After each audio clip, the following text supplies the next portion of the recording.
오늘의 말씀은 마가복음 12장 41절에서 44절 말씀입니다.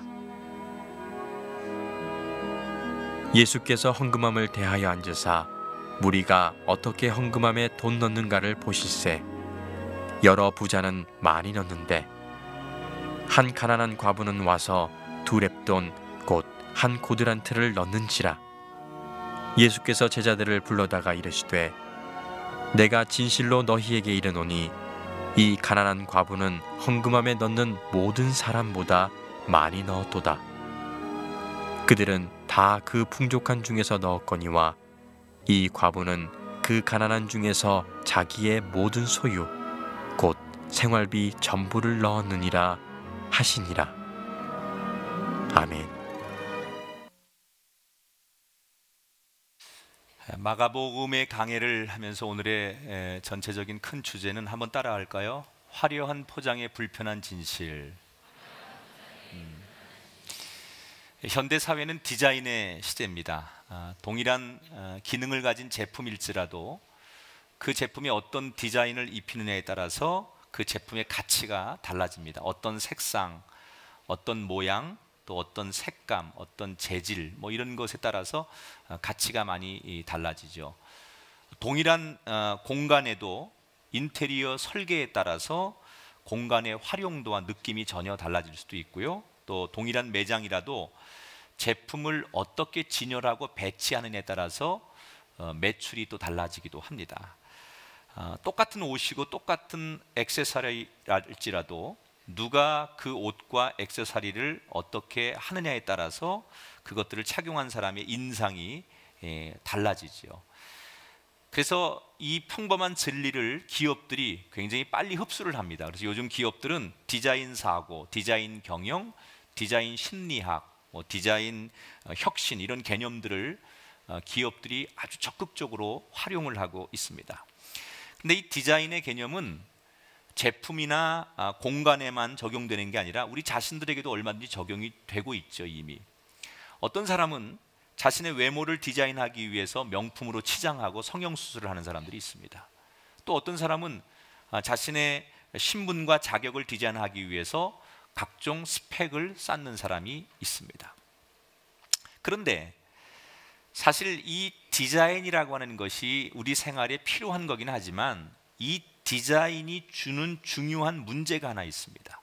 그게 뭐냐면 디자인은 이미지를 만들어낼 뿐이지 깜짝 놀라셨죠? 저렇게 다를 수도 있다는 거예요. 디자인이 이미지를 만들어낼 뿐이지 실제 내용은 아니라는 거예요. 그 사람의 진짜 실체를 다 보여줄 수는 없다는 거죠. 그러니까 이미지만 가지고 그 내용물을 다 평가할 수 없는 약점이 있다는 거예요. 오늘 우리가 만나는 성경 안에서 이야기도 그런 겁니다.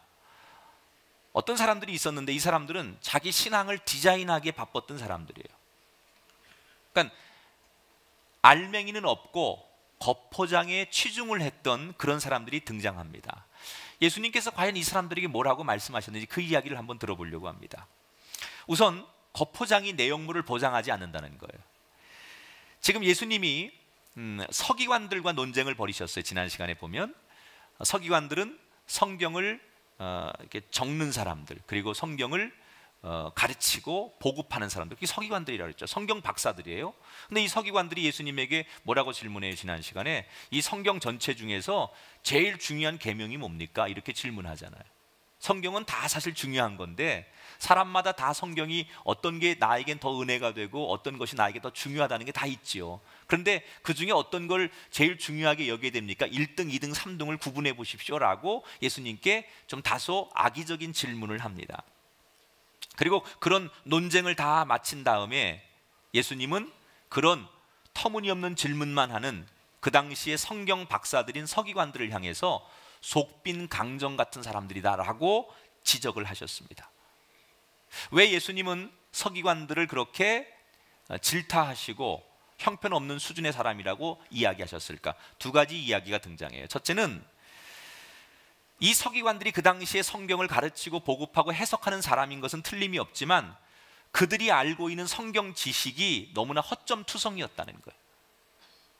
흔히 우리가 전문가 그러면 그 분야에 있어서는 남들보다 탁월한 지식과 경험과 어떤 학식을 가지고 있어야만 전문가라고 하는 거예요. 그런데 일반인보다도 못하거나 오히려 그 전문성이 오히려 가짜로 판명나면 그 심각한 리더십에 훼손을 당하게 되죠. 지금 서기관들이 바로 그런 거예요. 자, 예를 하나 들면 이 서기관들이 많은 이스라엘 백성들에게 메시아에 대해서 가르치는 거예요. 구약 성경에서 이미 예언한 대로 다윗의 자손을 통해서 메시아가 오실 것이다. 그 이야기를 성경을 가르치면서 이 서기관들이 어떻게 성경을 가르치느냐, 다윗의 자손의 의미를 족보상의 혈통이라는 관점에서만 이해를 시키는 거예요. 자, 이렇게 되면 무슨 문제가 생기느냐, 이 땅에 오시는 예수 그리스도가 다윗의 권위보다 못한 존재가 되는 거예요.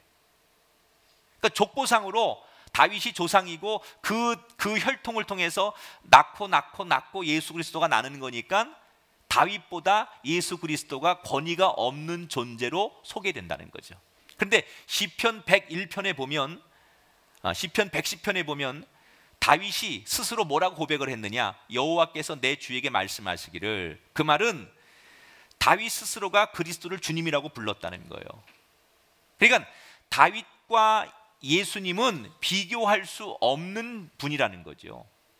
그런데 이 서기관들은 그런 관점으로 보지 않고 그냥 일반적인 관점으로 다윗의 후손이니까 예수님이 다윗의 권위보다 못한 존재로 해석을 하거나 그렇게 소개를 하고 있다는 얘기죠. 겉으로는 성경에 대해서 굉장히 많이 아는 것 같고 꽤나 유식하고 똑똑한 것처럼 포장을 했지만 예수님 보니까 실제적으로 영적으로 너무나 무지한 사람들이라는 거예요. 돌팔이죠, 돌팔이.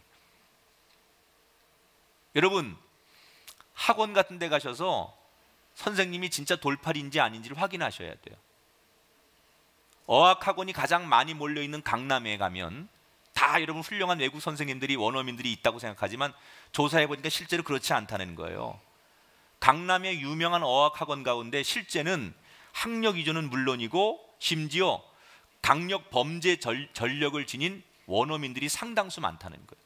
예를 들자면 2011년 살인미수 혐의로 10년간 도피 생활을 하던 미국 조직폭력배 한 명이 강남에서 영어 전문 학원을 차린 다음에 수년 동안 버젓이 명문대 출신이라고 속이면서 아이들을 가르쳐 왔어요. 학생들을. 영어는 좀 할지 모르겠지만 그 사람이 정말 제대로 된 마음과 인품에서 사람들에게 좋은 교육의 영향을 줬겠냐는 거예요. 돌팔이 밑에서 훌륭한 지성인이 나올 수 없듯이 지금 이 서기관들이 성경을 겉으로는 많이 아는 것 같지만 뭐 중얼중얼 외우는 것도 많고 성경을 매일 대하니까 성경 박사 같지만 실제로 그 성경 안에 영적인 의미를 해석하지 못하는 돌팔이들이라는 거예요. 누가 희생당하겠어요? 그 성경을 배우는 이스라엘 백성들이 희생당하는 거죠. 저도 목사지만요, 전 설교 준비할 때 정말로 스트레스를 많이 받습니다. 특히 제가 요즘 이제 강해를 하면서 혹시 내가 전하는 이 말씀의 그 해석이 교인들에게 잘못 한번 전달되면 엄청난 피해를 줄 수 있으니까 제가 굉장히 다양한 서적들도 읽고 전문가들의 의견을 참고하면서 이 성경의 해석이 보편적인 것에서 틀리지 않게 하려고 제가 굉장히 나름대로 노력을 많이 해요. 완벽할 수는 없겠지만 그래도 우리 성도들에게 내 설교가 잘못 해석되거나 오인되지 않게 하려고 굉장히 노력을 많이 합니다. 원문도 보고 외국 서적도 보고 다른 분들의 강해도 보면서 내가 생각하는 기준이 잘못되지는 않을까라는 것을 굉장히 많이 점검해요. 그래서 수십 권의 책을 갖다 놓고 그 책을 계속 읽고 비교하면서 오늘 설교를 제가 본문을 완성해 가는 거예요. 좀 놀래주고 그러세요. 그러니까 서로 잘 만나야 돼요. 여러분도 좋은 목사 만나셔야 되고요. 또 목사님도 좋은 성도 만나야만 서로 행복한 거예요. 우리의 만남은 그런 만남인 줄 믿습니다. 그렇게 되시길 바랍니다. 자, 지금 이 서기관들이 그런 무지한 사람들이라는 거예요. 또 두 번째, 예수님이 이 서기관들을 질책하신 이유는 겉으로는 굉장히 성경을 가지고 있으니까 경건하고 아주 정말 은혜로운 사람 같지만 이 사람들은 실제로는 돌아서면 아주 탐욕한 사람들, 그리고 죄를 많이 짓는 사람들이었다는 거예요. 특히 그 당시 하나님께서 어린아이들이나 병자들이나 과부들을 이렇게 지목하시고 그런 약자들을 보호해야 된다라고 말씀하셨는데, 이 서기관들은 하나님이 지목하신 그 사람들을 보호하기는커녕 과부들을 등쳐서 벼룩의 간을 빼먹는 악랄한 사람들이 서기관들이었다는 거예요. 여러분, 지금 전 세계에서 여자들의 인권이 가장 많이 존중되지 않는 곳 중에 하나가 중동이죠. 중동.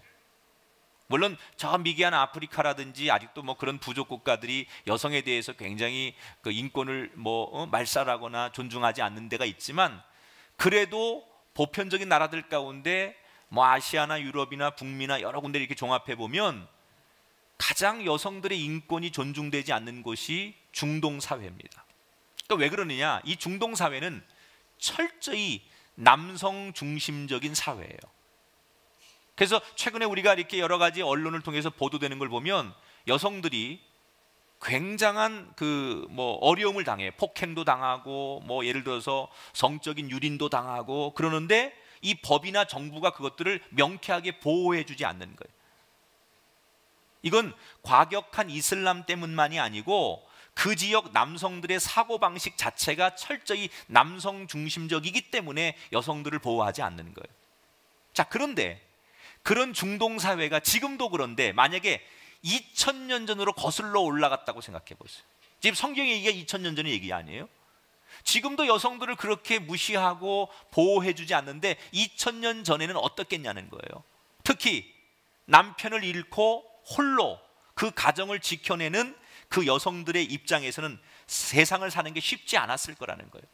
그러니까 누구보다도 사실 더 많이 돌보고 지켜줘야 할 여성들인데, 이 서기관들이 그런 불쌍한 여성들을 협박하거나 아니면 교묘하게 속여서 그들의 재산을 빼앗기 일쑤였다는 거예요. 그런데 이런 서기관들이 그런 약자 앞에는 강한 척하면서도 성전에 가면 180도로 변해가지고 기도를 하는데, 자기들이 얼마나 경건한 사람인지를 보이기 위해서 일부러 기도를 길게 하는 거예요. 그리고 굉장히 고상한 척하는 거예요. 그러니까 예수님이 그 서기관들의 실체를 아셨어요. 그래서 그들에게 질책하는 거예요. 너희가 그렇게 장황하게 기도로 너희들의 죄를 포장할수록 너희들이 마지막 날에 더 엄중한 심판을 받게 될 것이다. 마가복음 12장 40절에 예수님 하신 말씀이죠. 외식으로 길게 기도하는 자니 그 받는 판결이 더욱더 중할 것이다.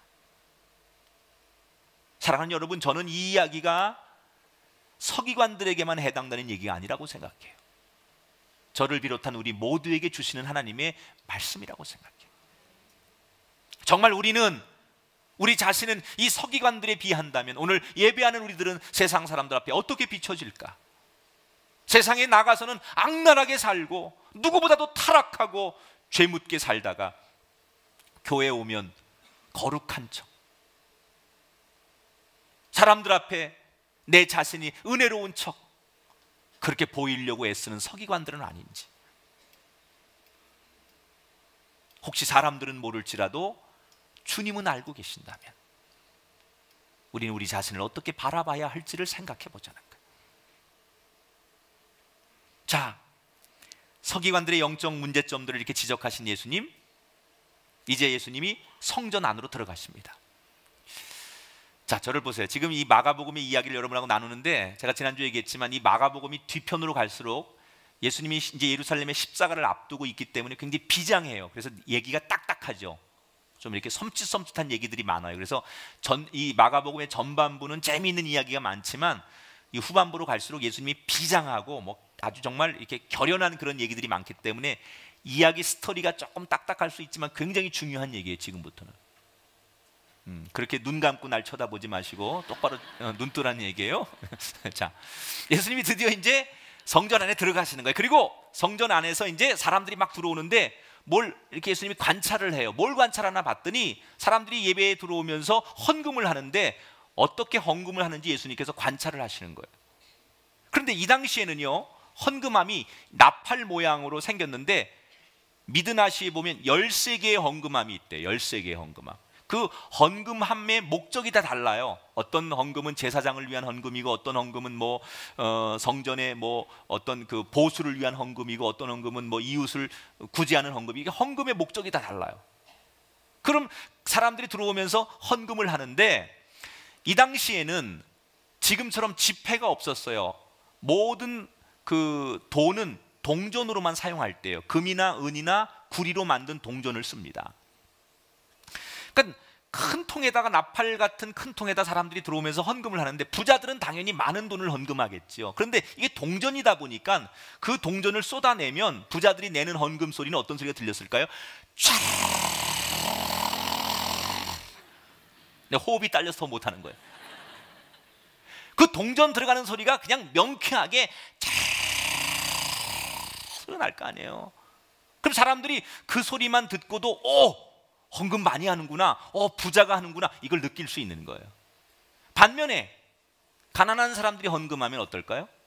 동전 한 입, 두 입을 헌금하면 팅그릉 띵 뭐 이런 소리 나는 거죠. 그러니까 그 부자들이 내는 헌금과 가난한 사람들이 내는 헌금이 그냥 사람들에게 완전히 노출이 되는 거예요. 우리가 보통 뭐 과부가 드린 두 렙돈 이러잖아요. 그 렙돈이라는 얘기는 잎사귀라는, 잎사귀. 그러니까 나뭇잎처럼 얇은 동전, 그런 동전을 놓으면 소리도 잘 안 나요. 그러니까 헌금을 했는데 전혀 표시도 안 나는 헌금, 그게 가난한 사람들이 드리는 헌금이에요. 그렇게 이제 사람들이 드리는 헌금이 표시가 나게 돼 있어요. 그런데 때마침 이렇게 부자들이 많이 헌금을 하고 지나가는데 예수님 앞에 한 가난한 과부가 헌금을 하는 거예요. 보니까 동전 두 잎을 헌금하는 거예요. 아까 말한 대로 조금 전에 부자들이 냈던 그 헌금 소리와 다르게 전혀 소리도 나지 않고 초라한 헌금, 행색도 초라하고 내는 헌금도 너무 초라해요. 그 동전 두 잎은 지금으로 말하면 몇백 원 정도에 불과해요. 몇백 원. 여러분, 거지도 궁금하면 500원 그래요. 사실은 우리 교인들에게 좀 내가 그런 얘기 좀 언젠가 한번 이건 따로 내가 교육하려고 했는데, 주일헌금도요, 여러분 정말 하나님이 보신다고 생각하고 드리는 헌금이 되셔야 돼요. 과부가 드리는 그 동전 두 잎을 예수님께 딱 지켜보고 계시다가 그 여인을 칭찬하셨어요. 제자들에게 지금 이 여인이 드린 헌금은 굉장히 많은 헌금을 드린 것이다 라고 칭찬을 했어요. 자, 그 옆에 있는 제자들이 당황했어요. 아니, 선생님 지금 무슨 말씀입니까? 지금 그 과부가 낸 헌금은요, 아주 조그만 헌금을 한 거예요. 뭘 착각하시나 본데, 아까 그 촤 소리는 저쪽 헌금통에서 난 거고, 그건 저 부자가 낸 헌금이고요, 이 지금 예수님이 칭찬하는 이 과부는 조그만 헌금을 드린 거예요 라고 말합니다. 그랬더니 예수님께서 아니다, 그것은 너희들이 세마는 법하고 내가 세마는 법이 다르기 때문에 그렇다. 나는 너희들이 평가하는 그 평가의 기준하고 다르게 평가를 한다라고 예수님께서 말씀하시며 제자들에게 이야기를 하시는 거예요. 자, 12장 44절에 보니까 그들은 다 그 풍족한 중에서 넣었거니와 이 과부는 그 가난한 중에서 자기의 모든 소유 곧 생활비를 전부 넣었느니라 그랬어요. 저는 이 이야기에서 두 가지를 생각해 보기를 원합니다. 여러분, 사람이요, 그 사람을 알고 싶으면 그 사람의 돈 씀씀이를 보면 알아요. 돈을 어떻게 버느냐도 중요하지만 어떻게 쓰느냐가 그 사람의 인생관이고 그 사람의 가치관이고 그 사람의 세계관입니다. 보세요, 여러분, 돈 쓰는 거 보면 그 사람입니다. 그 마음이에요, 그 사람, 세계예요, 정신이에요. 자기를 위해서는 자기 이름이 드러나고 자기가 존재감이 나타나는 곳엔 뭐 엄청난 돈을 쓰면서도 자기 이름이 드러나자면 돈 쓰지 않는 사람이 있죠. 또 아주 좀 쾌락적이고 이렇게 사람이 도박적인 곳엔 막 아낌없이 돈을 쓰면서도 뭔가 좀 의미가 있고 공익적인데 전혀 안 쓰는 사람이 있죠. 또 반대되는 사람도 있죠. 자기를 위해서는 전혀 돈 안 쓰면서도 남을 위해서는 기꺼이 큰 돈을 내놓는 사람들, 그게 그 사람의 인생관이고 그 사람의 가치관이라는 거예요. 그러니까 어떻게 돈을 쓰느냐가 그 사람이라는 거예요. 근데 오늘 성경에 보니까 헌금을 드리는데 예수님이 지켜보고 계셨다고 그랬잖아요. 저는 이 성경 구절을 묵상하다가 가슴이 덜컥 내려앉더라고요. 아, 내가 주님 앞에 드리는 헌금도 주님께서 다 이렇게 지켜보시는구나.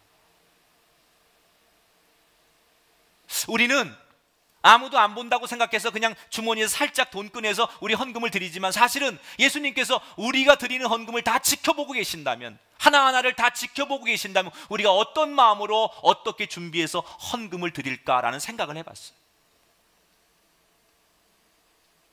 그냥 아무도 안 본다고 생각하니까, 나만 안다고 생각하니까 우리가 그렇게 헌금하는 거지, 사실은 주님께서 이렇게 지켜보고 계신다면 우리가 드리는 헌금이 부끄럽지 않게 준비되고 최선을 다하는 그런 헌금이 되지 않을까 생각했어요. 자, 예수님은 왜 이 가난한 과부가 드린 동전 2닙을 가지고 어떤 사람이 드린 헌금보다 많이 헌금을 드린 거라고 평가하신 걸까? 2가지 이유에서예요. 예수님이 평가하신 기준은 상대평가와 순도평가의 기준으로 보셨기 때문에 그래요. 자, 상대평가라는 것은 나와 다른 사람을 비교하는 거예요. 근데 사실 이 상대평가도 우리가 엄밀히 따지면 2가지의 기준이 있어요. 상대평가가 비교하는 건 비교하는 건데, 이것은 2가지로 평가를 나눠야 돼요. 첫 번째는 다른 사람들의 성취도를 고려하는 그 평가가 상대평가죠. 예를 들면 대입 수능고사를 봤는데 원점수가 있고 표준점수가 있습니다. 원점수는 자기가 실제로 얼마나 정답을 맞추어서 받은 점수냐, 이게 원점수예요. 표준점수는 뭐냐? 자신의 원점수가 다른 수험생들하고 비교했을 때 얼마나 우수한지를 보여주는 점수가 표준점수예요. 만약에 그 해에 수능이 쉬워서 만점 맞은 사람이 많으면 한 문제만 틀려도 표준점수가 확 떨어지죠. 그러니까 원점수는 절대평가고 표준점수는 상대평가 점수가 되는 거예요. 좀 어렵다는 얘기입니까 지금? 하여튼 비교하는 거죠. 또 2번째 상대평가가 어떤 게 있냐면, 비교는 비교인데 각 사람의 특수한 형편을 고려해서 평가하는, 비교하는 상대평가가 있어요. 이런 거죠. 바둑을 두는데 한 사람은 고수고 한 사람은 하수예요. 그럼 이거는 바둑이 안 돼요. 경기가 안 돼요. 그럼 어떻게 할까요? 고수가 먼저 바둑판에다가 몇 개의 돌을 얹도록 허락을 합니다. 몇 수 잡아주는 거예요. 특권을 주는 거예요. 그래야 공정한 게임이 되는 거예요. 대입의 입학 사정관들이 수능 점수만 보지 않고 그 지원자의 가정환경, 학업 성취도, 그리고 미래 발전 가능성 등을 다 종합해서 평가를 해요. 점수만 보지 않고 입학 사정관들이 그걸 다 종합적으로 본다는 거예요. 그러니까 조금 불리한 사람에게는 가산점을 주고 조금 유리한 사람에게는 핸디캡을 주는 상대평가. 그래서 공정한 룰을 만들어 주는 거예요. 그러니까 상대평가는 2가지라는 거예요. 그러면 지금 오늘 예수님이 이 가난한 과부를 평가하신 상대평가는 몇 번째 해당하는 걸까요? 2번째 해당하는 거예요. 몇백 원에 불과한 이 동전을 헌금한 그대로를 보지 않고 그녀가 어떻게 살고 있는지, 어떤 사람인지, 그녀의 궁핍한 생활을 기준으로 평가하셨기 때문에 그녀가 낸 헌금이 액면가로는 얼마 안 되지만 그게 가치 있는 거라고 보셨다는 거예요. 여러분, 우리는 심심치 않게 평생을 노점상으로, 그리고 정말 아주 힘들게 살아온 할머니들이 자신들의 전 재산을 학교의 후학들을 위해서, 사회의 가난한 사람들을 위해서 써달라고 기부하는 훈훈한 기사를 경험하게 돼요. 지난 2012년에 73세 되는 할머니가 평생 파출부하고 야채 팔고 군밤 장수하고 그렇게 모은 1억 8천만 원을 전부 다 기부해서 언론에 소개된 적이 있었어요. 이 할머니 말고도 그런 분들이 많아요. 정말 평생을 자기를 위해 쓰지 않고 그 쌈짓돈처럼 모았던 그 돈을 마지막에 세상에 다 환원하는 할머니들, 할아버지들. 여러분, 만약에 이분들의 이 돈이 수조 원대의 재산을 가지고, 그리고 수십억, 수백억을 기부할 수 있는 대기업의 회장들하고 비교한다면, 액면가로 따지면 대기업 회장이 내는 기부금이 수십억, 수백억이 되니까 훨씬 큰 거예요. 그러나 그 가치를 따진다면, 그 속에 담겨 있는 가치를 따진다면 이 할머니들의 기부금이 그 대기업 회장들이 돈 많은 사람들이 내는 기부금보다 훨씬 가치 있기 때문에 우리는 그런 사람들에게 박수를 보내는 거예요. 하나님도 마찬가지라는 거예요. 여러분, 주님은 우리의 각자의 형편과 처지를 고려해서 우리를 평가하시는 분이라는 거예요. 그래서 우리가 교회 와가지고 하나님 앞에 내가 헌신하고 봉사하고 헌금하는데 내가 저 사람보다 못하니까 상처받을 필요 없어요. 내가 저 사람보다 이만큼밖에 못 드렸기 때문에 나는 초라하다고 느낄 필요 없어요. 여러분의 형편과 여러분의 조건 모든 것을 고려하여 평가하시는 하나님. 이 과부가 오늘 성경에 보면 하나님 앞에 동전 2닙을 드리면서 주눅들거나 창피하거나 부끄러워 여겼다는 말이 하나도 없어요. 당당했어요. 왜 그랬을까요? 하나님만 의식했기 때문에. 만약에 그 부자를 의식했고 다른 사람들이 나를 어떻게 볼까, 다른 사람의 이목을 의식했다면 그 가난한 과부는 아마 그 2닙의 헌금을 하면서도 초라해하고 굉장히 부끄러워하고 어디 쥐구멍이라도 있으면 숨고 싶어하는 모습이 있었을 거예요. 그런데 전혀 그런 게 없어요. 당당한 거예요. 왜? 하나님만 의식했기 때문에. 여러분, 오늘도 하나님만 의식하십시오. 사람 의식하지 마시고 누가 어떤 옷 입고 나왔고 누가 어떤 자리에 앉아있든 그거 의식하지 말고 예배할 때마다 하나님을 의식하시길 주 이름으로 축원합니다. 그럴 때 우리의 예배가 당당해지는 거고 우리의 헌신이 당당해지는 거예요.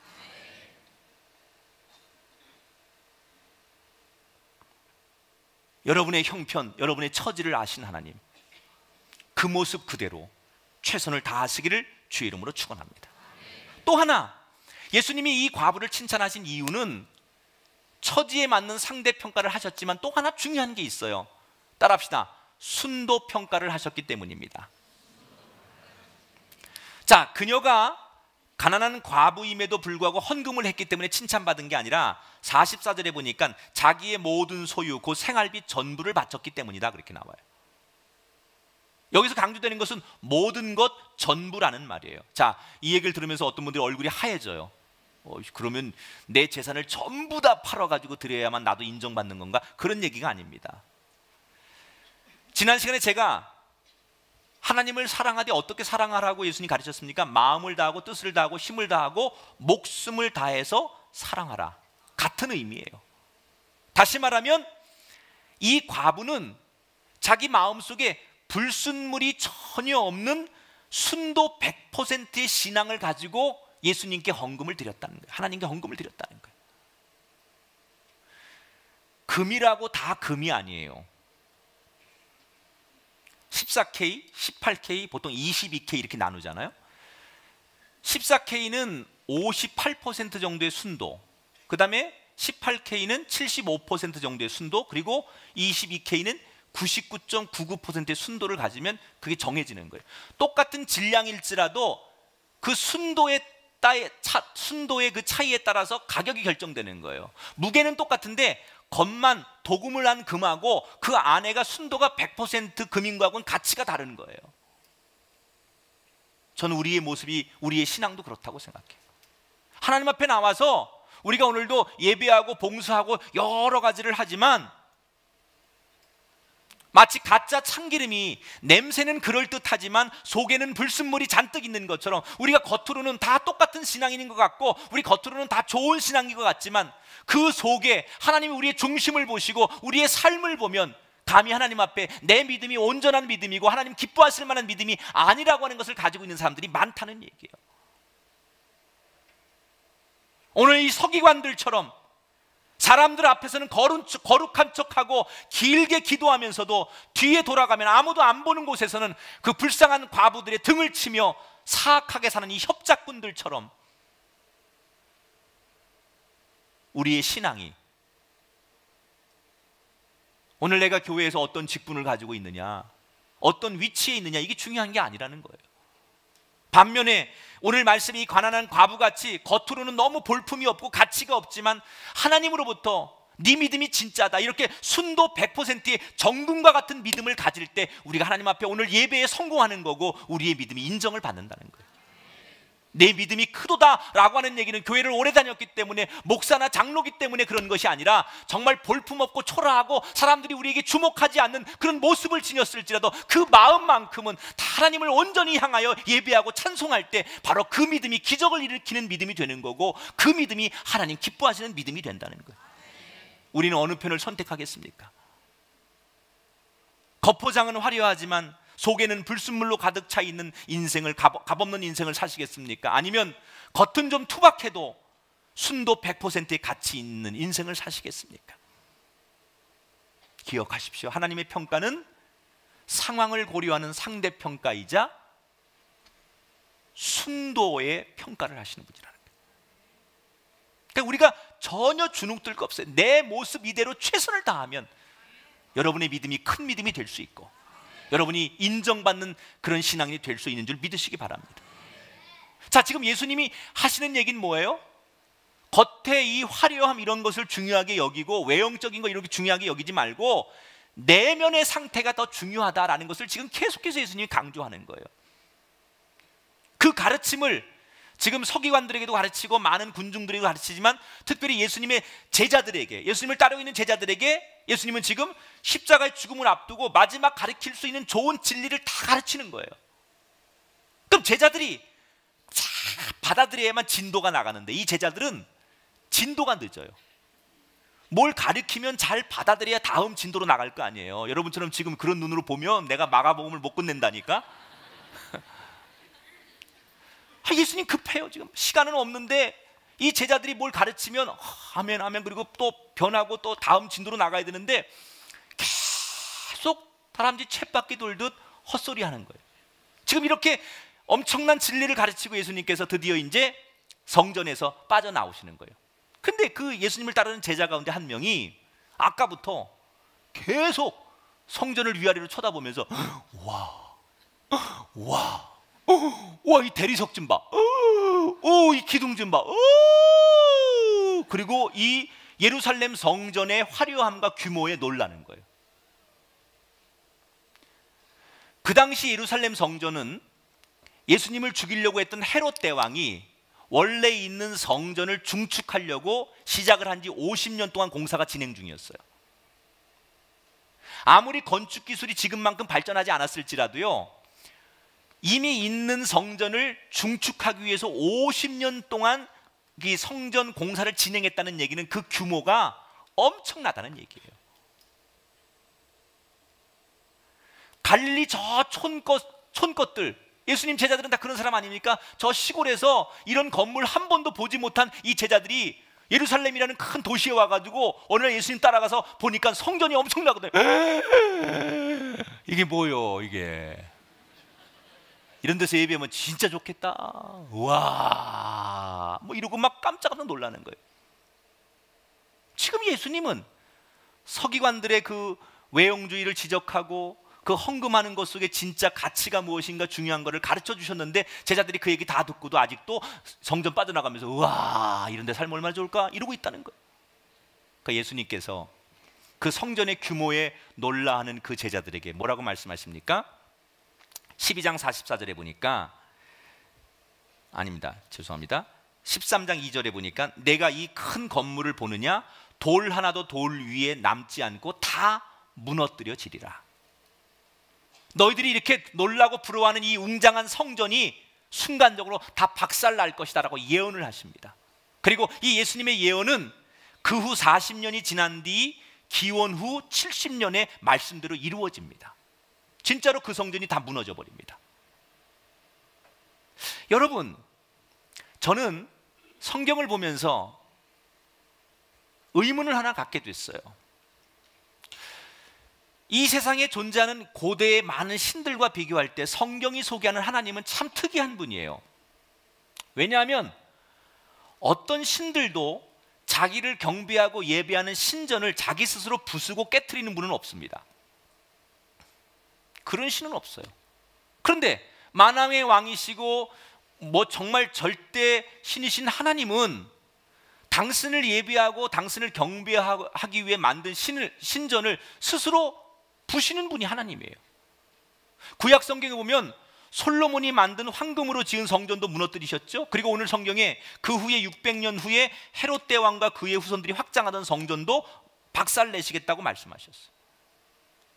왜 하나님은 당신을 위해 예배하는 성전을 거듭해서 계속 부시는 걸까?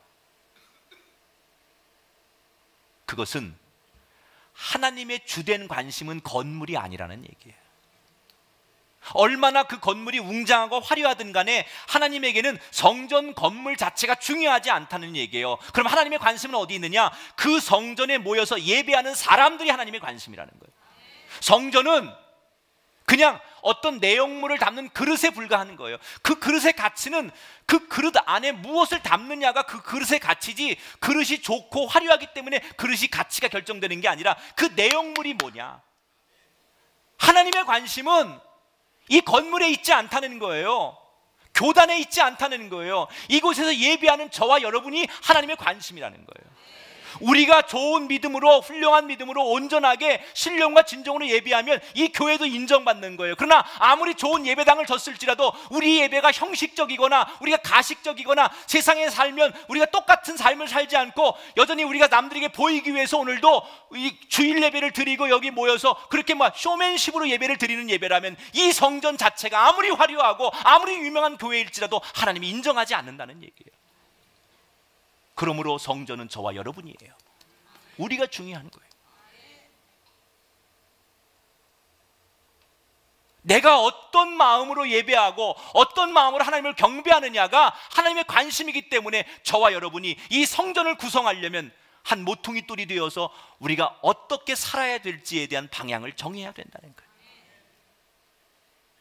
우리가 아무리 주일날 많은 사람들이 모여서 예배하지만 겉으로는 경건한 척하는 가짜 예배자들만 이 안에 모여 있다면 이 예배와 성전을 하나님이 인정하지 않습니다. 그러나 다 쓰러져가는 가건물, 아주 불편한 허름하고 초라한 곳일지라도 그곳에 모여서 예배하는 사람들이 예수의 이름으로 신령과 진정으로 예배하면 하나님께서 반드시 그곳에 함께 하시고 그 예배를 기쁘게 받아주신다는 얘기예요. 저는 우리 교회가 그렇게 되기를 축복합니다. 이건 저에게 엄청난 거룩한 부담이고 우리에게 엄청난 거룩한 부담이에요. 한국의 큰 교회들에게 이거는 하나님 주시는 저는 엄중한 경고라고 생각해요.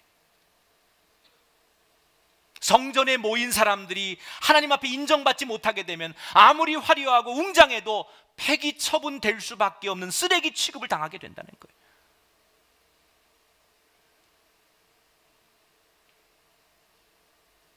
제가 누누이 말하지만 저는 건물에 관심 없어요. 이 교회를 질 때 처음에는 이 교회가 분명히 작을 거라고 그래요. 사람들이 우리 교회 부흥하는 추세로 보면. 그래서 지금보다 500석을 더 크게 설계를 했었어요. 근데 제가 반대했어요. 500석 더 커봤자 그거 의미 없다. 늘어난다면 이거 어떻게 다른 방법을 생각해야지 이 안에 뭔가를 더 담으려고 하는 건 의미가 없겠다. 그래서 안 되고, 두 번째는 성전이 커지면 제일 오래 못 사는 게 목사가 제일 오래 못 살아요. 그래서 나는 이 정도도 크다고 생각한다. 그리고 더 이상 여기에 어떻게 해볼 생각은 없습니다. 성전 건물을 어떻게 더 잘 접을 생각은 없어요. 저한테 늘 관심은 사람이에요. 신실하고 하나님이 기뻐하시는 사람이 몇 명이 모이고 그런 일꾼들이 모이느냐가 중요한 거예요.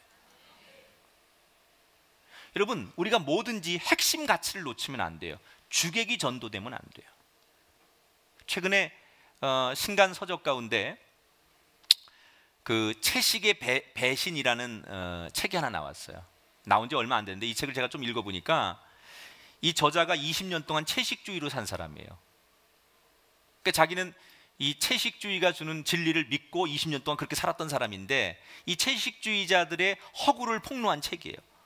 채식주의자들이 주로 동물의 권리나 환경보존, 건강한 삶 이런 것들을 위해서 살아왔는데 거기에 허구가 많다는 거예요.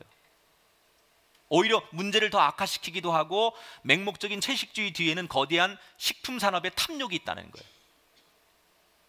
그래서 채식주의자들이 무조건 고기 안 먹고 대신 건강 보조식품 먹고 이런 것들이 그게 오히려 더 많은 악을 부른다는 얘기예요. 이게 무슨 얘기냐? 원래 좋은 건데, 이게 원래 채식주의라는 게 좋은 건데 정말 중요한 가치는 뒤로 미뤄져 버리고 다른 것들이 앞을 가로막으면 주객이 전도되고 핵심 가치가 빠지는 거예요. 대표적인 예가 뭐냐? 우리가 마가복음 2장 3장을 강의할 때 안식일 논쟁에 대해서 얘기를 했었어요. 원래 안식일은 하나님께서 우리에게 정말 안식하라고 주신 날이에요. 그런데 그 당시에 이 종교 지도자들이 안식일을 잘 지키기 위해서 자기들이 규칙을 만드는 거예요. 예를 들어서 노동을 하면 안 되는데 노동이라는 그 계명은 예를 들어 전깃불을 켜는 거냐 끄는 거냐 이것도 하면 안 되고 돈을 쓰면 안 되고 외식하면 안 되고 목욕도 하면 안 되고 이렇게 안식일을 잘 지키기 위해서 거룩하게 지키기 위해서 규칙들을 많이 만들다 보니까 사람들이 안식이 아니라 안식이 지옥이 되는 거죠. 그 안식일을 제대로 지키려니까 너무 힘들어도 너무 힘들어. 그래서 사람들이 안식에 자유가 없는 거예요. 안식일이. 예수님 그 얘기하신 거잖아요. 원래 안식은 하나님이 너희에게 자유하게 너희를 기쁘게 평안하게 하려고 주신 건데 우리들이 그런 안식의 여러 가지 규칙들이나 우리들의 여러 가지 생각들을 막 집어넣어가지고 버무려 놓은 바람에 원래의 의미가 훼손되고 원래의 가치가 없어져 버리고 덜 중요한 얘기들이 그 모든 안식일에 중요한 것처럼 나가는 바람에 안식일의 의미가 퇴색돼 버렸다는 거예요. 여러분, 교회에서 우리가 핵심 가치를 놓치면 그렇게 돼요. 교회에서 중요한 건 예배하는 거예요, 하나님 앞에. 근데 가끔 제가 이런 얘기를 받아요. 어느 부서에서 목사님, 자기네가 부흥하기 위해서 단합하기 위해서 꼭 오늘 불가피하게 예배 시간을 좀 빠지고 어디 좀 수련회를 가거나 어디 모임을 좀 갔는데 불가피한데 한 번만 봐달라는 거예요. 그게 가당한 얘기입니까? 뭐가 더 중요한 겁니까? 뭐가 더 중요한 겁니까? 예배를 빠지면서까지 모임을 갖고 예배를 빠지면서까지 회의를 해야 된다면 그것은 주객이 완전히 전도되는 거죠. 핵심이 없는 거죠. 교회의 가장 궁극적인 사명은 하나님을 사랑하고 이웃을 사랑하는 것을 표현하는 거예요. 교회가 제일 중요한 게 그거 아닙니까? 그런데 이거 없이 하나님 사랑하는 거 없이 이웃 사랑하는 거 없이 우리가 우리끼리만 모여서 뭘 한다고 하면 그게 그 교회냐는 거죠. 정말 우리 교회가 진짜로 해야 될 것을 놓쳐가면서 하지 말아야 될 것을 붙들고 살아가고 있다면 오늘 이 말씀을 통해서 우리 모두 유턴하기를 축복합니다. 오늘 예수님 우리에게 말씀하십니다. 겉포장에 화려한 불편한 진실, 그것보다는 정말 그 안에 가치 있는 내용물이 있을 때 하나님이 그 사람을 쓰신다는 사실을 기억하시면서 우리 모두 겉포장의 화려한 유혹을 물리치고 진짜로 때로는 볼품없고 우리가 사람들 앞에는 평가를 적게 받을지라도 하나님 앞에 인정받기 위해서 우리의 속사람과 가치 있는 알맹이를 내어 보일 수 있는 그 믿음을 향하여 한 걸음 한 걸음 걸어가는 저와 여러분이 될 수 있기를 주님의 이름으로 축원합니다.